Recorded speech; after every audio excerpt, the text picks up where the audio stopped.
What are the key wins of the private sector for the year 2023? I think generally the economy has been managed a little bit. I think the inflation rates, when you look at what happened last year and this year, they have been generally okay. And also when you look at security for the country, I think it's been generally good, despite the fact that we had issues in the park. As you recall, the death in the park, which came at the end of the year, that affected, I think, those in the tourism sector lots. But I think generally we have seen more progress in the area of East African community. We have seen Somalia joining the East African community, and that provides a lot of opportunities for Uganda. I think generally when you look at the airline, because as the private sector we rely a lot on Uganda Airlines, because it's our national carrier.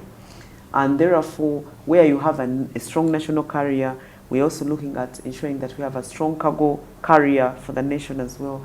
But also it is the tourism tourists that we are looking at, the business partners. If you have a national carrier, it really supplements a lot. There's a lot of value chain development around that. And I think seeing our airline growing to other destinations like Nigeria, I think it's something good for this country. And also the progress in the oil pipeline. There has been a lot of progress, and I'm just hoping that we can have more companies. A number of smaller companies have been taken up to be subcontractors under the National Oil Pipeline projects, but also the developments under exploration of the oil. There's a lot that is happening, and I believe that in the next coming 2 years or 3, there will be a lot of opportunities for Ugandans. We have also seen a number, for example, this year, Uganda has been able to win the bid for AFCON 2025. And it's a very, very big opportunity for Uganda. And coming from the private sector, we are looking at this as business. There are going to be a number of businesses around football, around AFCON. And I think it's better that Ugandans are supported and prepared to ensure that we don't just become spectators. When we have all these countries coming in here, we have a lot of people coming in here, we are able to make money. The smaller businesses should be prepared to make money. What are some of the key sticking challenges that you've had in the private sector for this year? The requirement of pre-inspection. I think government needs to look at it on who it is benefiting.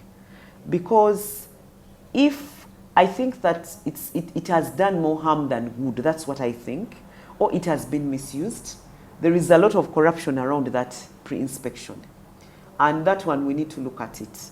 There is also an issue of, for example, when you do importation, especially for smaller companies, a number of importers, companies that do export there, let's say it's Turkey or India, whatever it is, they are not interested if you're buying small things. They are not interested in being, filling in those things because you need that form for pre-inspection.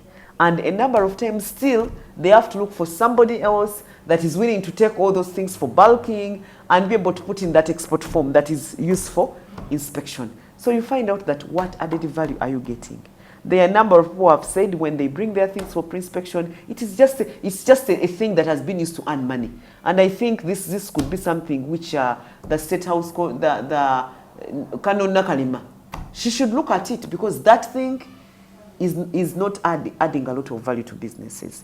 What's the outlook of the private sector come the year 2024? Instead of importing a lot of stuff, let us support young people to start these cottage industries, and we stop importing and then we buy from them. And that would be able to increase the middle income level.